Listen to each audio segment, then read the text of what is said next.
have a webcam in it. Some of these here, this project is going to show up. You don't have a webcam built in. So there's no webcam in here. But I can add a webcam after the fact. So like, hey, let's generate a synthetic webcam that didn't exist before. So I can load this here, click open, and now it's going to create a synthetic webcam and it's going to sync my previous project to my new project. Yeah, so there wasn't a talking head here before, but it's now adding now. Yeah, this is all happening on the GPU and the NPU. It has two different models that it's running with. So I'll open up the task manager. It will use both, yeah. So click down here. You can see both the NPU and the GPU are active here processing.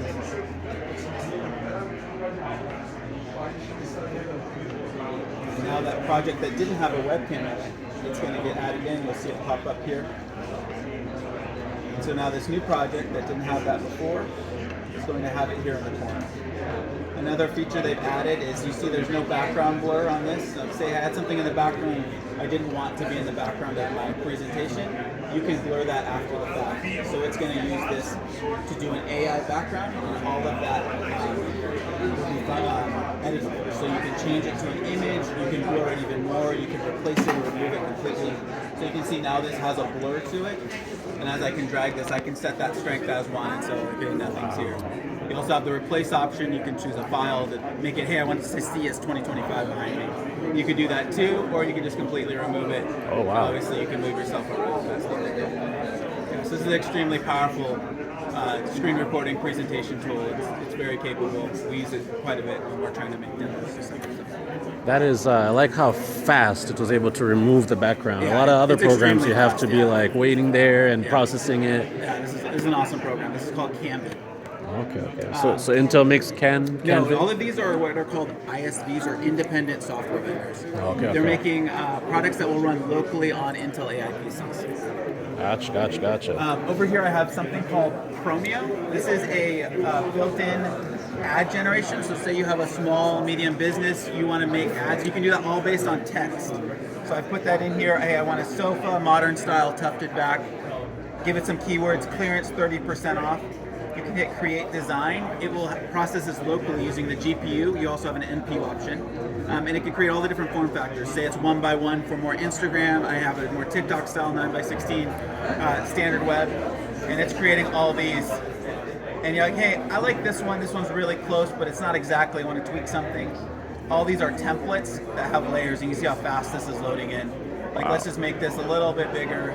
Let's change the color of that. I want 30% to pop, etc. You can do that all at once. Yeah, so that this will happen in pretty much an instant. It's very fast. And if you're a small business, you can imagine all the pressure to constantly be posting information. If you had your own product photo, like say, this is someone else's couch, I want it to be my couch, you can also go back at the beginning, and before this step, you can use your own image. So, okay, I want to use my image and then make ads based on that. You can also do that too. I just like to show the full thing. That's cool.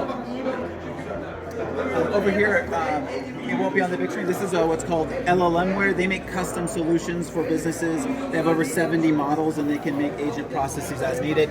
This one's from the vein of making a financial report on Nike.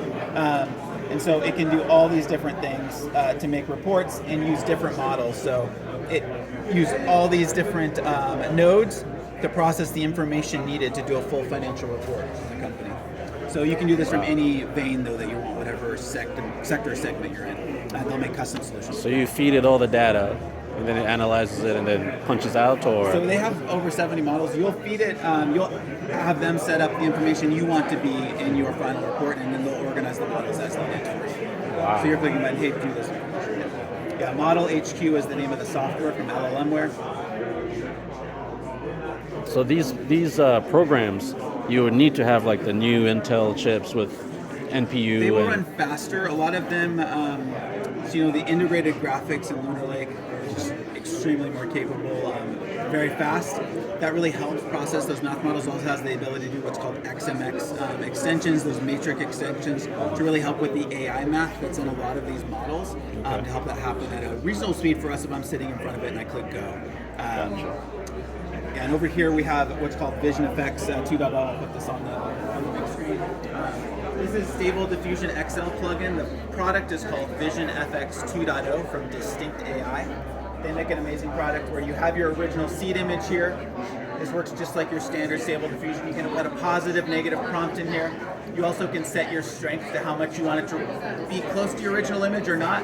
Like, hey, I wanted to turn this into a watercolor. It'll create 5 different options. You can pick your favorite, and then at the end of the day, you can just save it off into Photoshop and do additional editing.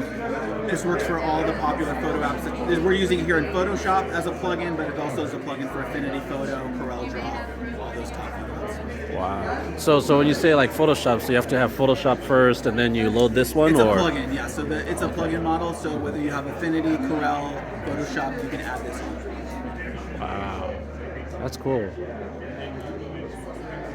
I like it. How will be different next year?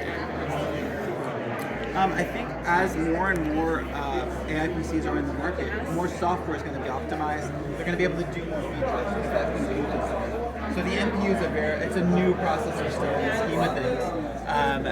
A lot of software vendors will now start putting things on the NPU. They'll have additional models they can run on the NPU and really take advantage of that full compute. And you'll also see software vendors, things that they were running in the cloud before, now they can run on device and locally. So that's a twofold benefit. One, my data stays on my PC. I never have to pay that tax of sending it to a data center and back. And for the company that makes the software, they don't have to pay for cloud space, right? I'm running that locally. I'm using the hardware that's already in my customer systems. So not only do you get more security, it's lower overall operating costs. But how is it going to get all the generative information locally? You're still going to have to download something somewhere, right? So it can download those models initially and then run that model on your device. So it downloads the model. Got it. Yeah, great question. Do you have anything like so this is image. How about like if I want to make that dog talk?